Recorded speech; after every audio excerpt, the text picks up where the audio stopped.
Hello students, in continuation with the previous video vector spaces part 4, now I am going to discuss vector spaces part 5. In this, first of all, example 1.3.1, show that the set S equals to 111, comma 110, comma 100 is linearly independent in the vector space R cube over real numbers. And in the second part, the set 111, 110, 222 is linearly dependent in R cube over R. So how to prove its solution? In first part, let alpha, beta, gamma are real numbers such that alpha into 111 plus beta into 110 plus gamma into 100 equals to 0. That is 000. After solving from the first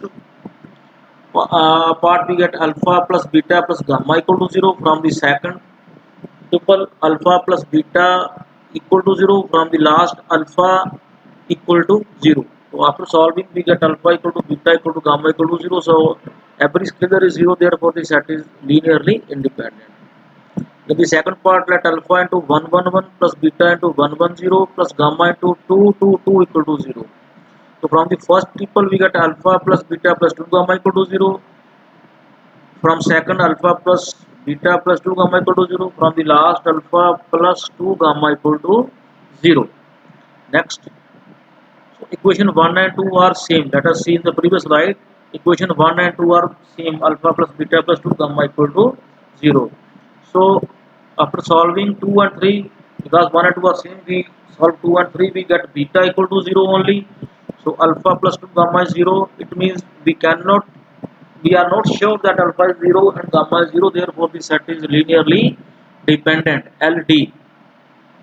Then there is a note: if elements of a set S in a vector space V over field F can be put in the form of square matrix say A, then set S is Li, that is linearly independent if and only if determinant of A is non-zero. For example, as discussed in the previous example, we write down the elements of the set 111 in the first row, 110 in the second row, 100 in the third row. After evaluating the determinant is non-zero, therefore the set is linearly independent. However, in the second example, in the first row we get 111, but in the last row we get 222. So R3 is 2 times R1. So from property of determinant, this determinant is 0, therefore the set is linearly dependent. Next, theorem 1.3.2, if S is a subset of V, where V over F is a vector space and S contains 0 element, then set S is linearly dependent. That is, any set containing 0 is linearly dependent. So how to prove? Let S equals to x1, x2 and so on xk minus 1, comma xk equal to 0, xk plus 1 and so on xn be a subset of the vector space V. Let alpha I exclamation I varying from 1 to 1, alpha I xi equal to 0, alpha I belongs to F for all I. Now take all alpha is 0 except alpha k. We are not taking alpha k 0. Then what will happen? Summation alpha xi will become alpha k xk, because every alpha is 0 other than alpha k. So this is only alpha k xk, but xk is 0. So we get it is 0. So it means summation alpha xi is 0, even alpha k is non-zero. Therefore the set is linearly dependent. Next, theorem 1.3.3, if S is subset of V, V over F is a vector space, then S is linearly dependent. If and only if some element of S is a linear combination LC of remaining elements, that is, if S is linearly dependent, then some element of S can be expressed as linear combination of remaining elements. And conversely, if some element of S can be expressed as linear combination of remaining elements, then the set is linearly dependent. So how to prove? Let S equals to x1, x2 and so on xn subset of V and is linearly dependent.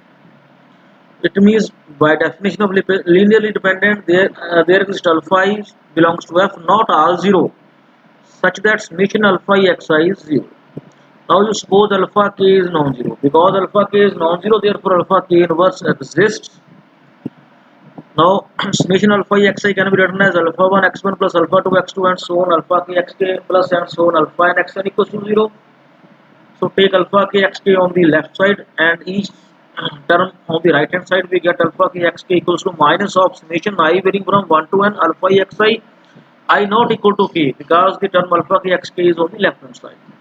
Now take alpha k inverse to the other side, we get xk equals to minus summation I varying from 1 to n I not equal to k alpha k inverse alpha xi. It means xk is linear combination of other elements of S. So therefore if S is LD, that is linearly dependent, then some element xk is linear combination of the other elements of S. Conversely, let S x1 x2 xn is subset of V and some xk belongs to S is the linear combination of other elements. So let xk is equals to summation alpha xi I varying from 1 to n, but I not equal to k because xk is on the left hand side. Now note that summation alpha xi I varying from 1 to n I not equal to k plus take xk to the right hand side, we get minus 1 into xk equals to 0. It means this linear combination is 0, but the coefficient of xk is minus 1, which is non-zero. Therefore, this set is linearly dependent. Thank you.